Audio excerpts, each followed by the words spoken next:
tulin Suomeen, minulla ei ollut paljon rahaa. Ei ollut työtä, ei ollut opiskelupaikkaa ja en osannut juurikaan suomea. Olin aika yksin, koska ei ollut myöskään kavereita. Mutta piti ostaa ruokaa ja piti maksaa vuokraa ja löysin siivoustyön, joka oli tosi hankalaa ja raskasta. Mutta jotain työtä piti tehdä. Ajattelin, että kuitenkin haluan tehdä parempaa työtä ihmisten kanssa ja haluan oppia suomea.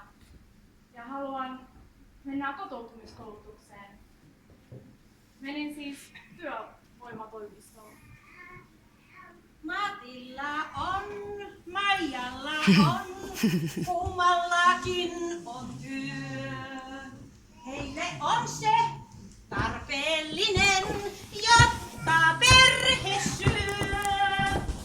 Työtä, työtä, työtä tehdään, jotta leipä syödään. Ihmisen työntekijälle mielemmin iloisen.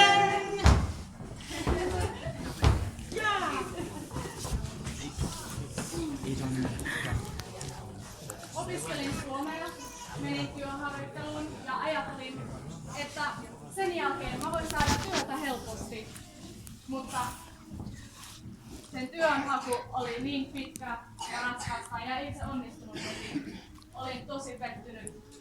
Ajattelin, kuinka kauan tämä epävarmuus jatkuu vielä. Halusin mennä takaisin kotimaahan. Halusin antaa periksi. Mutta ei saa antaa periksi. Älä ikinä anna periksi.